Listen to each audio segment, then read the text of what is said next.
এই গাছটারে তোমরা রাখবা। আমি আরেকটা সুখবর তোমরা দিতাম চাই, আমি যখন গাড়ি লই আইতাছি গাছ দিতাম, ইবেলা দেখলাম জাহাজ থেকে পড়াইছে 1 লাখ কোটি টাকা বরাদ্দ হয়েছে। আবার টাকা খরচা কইরা বিশ্বাস করে ফাটতাছি না। আপনারা মনে করেন আমি দম করে না, বিশ্বাস করেন আল্লাহ আজির নাজির, সত্যিকার ভাবে টাকা খরচ করলে যে করতে কষ্ট হয় এটা আমি প্রমাণ। আর যদি আমি 1 কোটি আইলে 80 লাখ পহটা আড়াই দেই, তাইলে আর কষ্ট নি কোনো। 20 লাখ নেতা কর্মী খাই লিল, 15 লাখ খাই লিল জালাল টালাল আমার সাথে যারা আছে, এরা খাই লিল 15, আমি 80 আর 5 হইলে টেবিল চেয়ার আগুয়ানি ফিচ্ছনে। হ্যাঁ, আর এরপরে কইয়া যেমন 22 আগামীবার আমরা করিব। কিন্তু 1 কোটি টাকা আপনি গড়ে গড়ে সুন্দর করে খরচ করে দেখুন জানের উপরে লেগে জায়গা। আমি ওকে 7 লোক খুঁজতেছি, আপনারা যদি পারেন আমার সাথে যোগাযোগ করুন। যেমন আপনার এলাকার 7 লোক কিতা দাবি কও, 1 সেকেন্ড একজনে মাতো। এই যে মাঠটা ইটা নেই, ইটা কোন মাঠটা? হাই স্কুল মাঠ। শোনো, আরে কেউ কয় ভাই মারি, কেউ কয় ইটা হাই স্কুলের মাঠ। এখন আসার সময় আমি নামছিলাম, নাইমা ওই দেখো ওই ছেলে এরা আমি এখন নগদ 20,000 টাকা দিছি, দিয়া কইছি আগে গোলবারটা ঠিক করতো। এই গোলবার দেখলে তোমরা এখানে মানুষে ফুরি বিয়া দিত না, কইবা এটা কিতাব এটা গোলই নাই বারই নাই। এ আমারে কইছে ঠিক কইরা যদি আরো টাকা লাগে বাজেট 50,000। এখন আমার কপালটা খারাপ, খালি জগদীশপুরের দিকে নজর দিছিলাম, ইবালা একটা অ্যাক্সিডেন্ট হইয়া আমরা চেয়ারম্যানটা একটু দূরে আছে, নাইলে অতদিনে আওলাই নিলাম না জগদীশপুর। কিন্তু আমারও নসিব খারাপ, ওই একটা ব্রেক মেরে দিছে আমার। ওকে আমি গাছ দিয়ে আমাইতেছি, আশা করি দোয়া করুন সবাই মিললে যাতে আমরা কাজটা শুরু করে দিতাম পারি। আমার এখন যাইমিকা রতনপুর আর আচ্ছা আমি কইতাছি মাঠের লেগে এরে তো পাইছি আমি কই আতুল, আমি কোনো বরাদ্দ লাগতো না, আমি ব্যারিস্টার যথেষ্ট এই মাঠ ঠিক করবার লাগিয়া।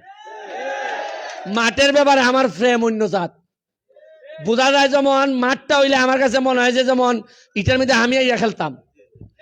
আর মাঠটা সুন্দর করার লেগে প্রজেক্ট যা যা লাগে তোমরা আমি নগদ, তোমরা মাঠ ঠিক করার দায়িত্ব নেও, নগদ আমি 1 লাখ টাকা বরাদ্দ করলাম। এখন খেটাই করবাই কিভাবে করবাই আমারে মাহির। হ্যাঁ স্যার কই এদিকে আসুন, আপনি স্যার নি কোনালে স্যার? হ্যাঁ হাই স্কুলের স্যার রাজীব ভাইও আছে।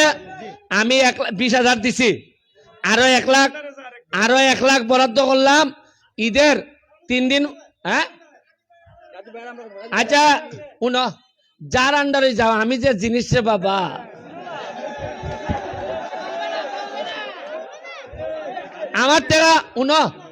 আমার টাকা খাইলে অন মেহনত আছে।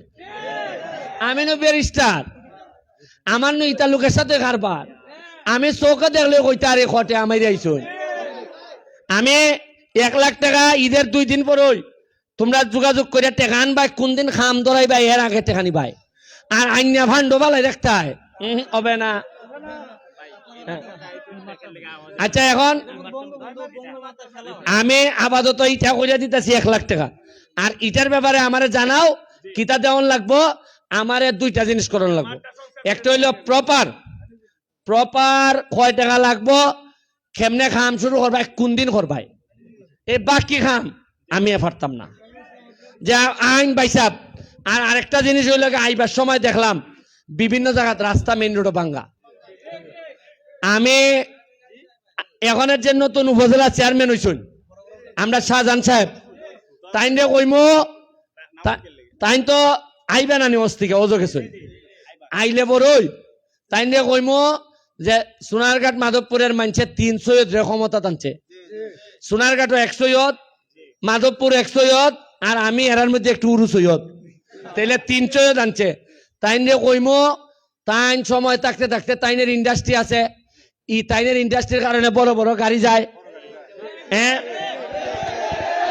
তাই আমারে লইয়া বারণ যেমনে বারণ রাস্তা ঠিক করবা টেকা কোনান থেকে লাগে আমি দিমু বইয়া থাকলে চলবে না বহুত কষ্ট করে মানুষের সৈয়দ বংশরে ভোট দিছে আমি সৈয়দ বংশের অপমানক ইটা কুস্তা হইতে দিতাম না তাই নস্তিকে আইলই জমজমের পানি যদি আনইন তে পানিটা খাই নেমে যে টাকা খামো তাই কইয়া দিবে আমি কইছে যে জমজমের পানি খাই সাপ নেমে যে টাকা তোমার বহুত বুটে মানুষে ভোট দিয়া নেতা বানাইছে আর আমি কথা দিয়ে যাইতেছি উন্নয়নের স্বার্থে যে যে লইও কোনো অসুবিধা নাই কিন্তু মাধবপুরের উন্নয়নের স্বার্থে আমরা এক এবং অভিন্ন ঠিক আছে আমি যাই গিয়ে রতনপুর আমার সাইডে তো আপাতত সম্রাটের সাথে বাকিটা যোগাযোগ করবে থ্যাংক এটা চারা দিয়ে ইয়ে করে দেন